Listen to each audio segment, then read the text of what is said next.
মাংসটা একদম দারুণ হয়েছে, শুধু ভাতটা একটু নরম হয়ে গেছে। কারো যদি দাঁত না থাকে সেও খেতে পারবে। সবকিছু যখন পারফেক্টই খাবি তাহলে হোটেলে যাবি। পিকনিকের রান্না এরকমই হয়। যাই হোক, ডাল রান্নাটা যা হয়েছে না, বিশাল লাগছে খেতে। কেন, ভালো হয়নি নাকি? হ্যাঁ হ্যাঁ, ভালোই হয়েছে। মানে ওই সঞ্জয়ের পূজার ব্রেকআপের মতন।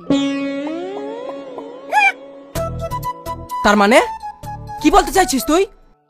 না মানে ওই ডাল ডালের মতো আছে আর পানি পানির মতো আছে। এখনই গিয়ে যদি দোকানদারকে ঘুরিয়ে দেওয়া হয়, এখনই ঘুরিয়ে নিবে। দেখ রোহন, এই জন্য বলেছিলাম আমি পিকনিকে রান্না করবো না। সবসময় শুধু ইয়ার্কি মারে।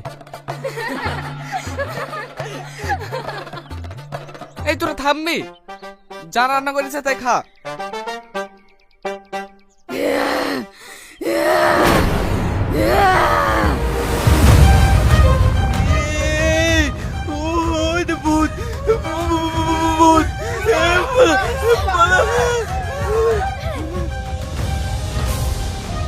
এই তোরা পালাসি কোথায়? দাঁড়া।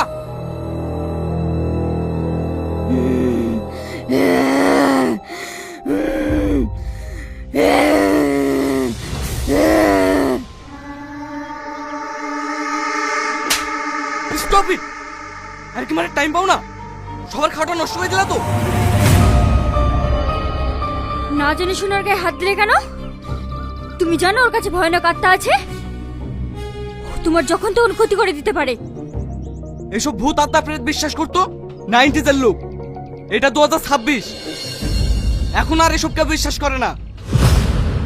তুমি বিশ্বাস করো আর না করো, এটাই সত্যি। থামো! এই তোমাদের মতন কিছু ভণ্ড লোক নিজেদের ইনকামের জন্য সমাজে কুসংস্কার ছড়ায়। খেয়ে দিয়ে কোনো কাজ নাই, যত সব বুজুর্গি। এসব করার থেকে রাস্তায় থাললে বিক্রি করবা, তাতেও একটু সম্মান থাকবে। রাবিশ মেন্টালিটি সমাজটাকে নষ্ট করে দিল। দেখো বাবা, উনার সাথে এইভাবে কথা বলো না। আমিও এইসবে বিশ্বাস করতাম না, কিন্তু এখন যা দেখছি এটাই বাস্তব। ব্যাস, আমার এসব কথা শোনার ইন্টারেস্ট নেই। তোমার হাতে রেখা আমি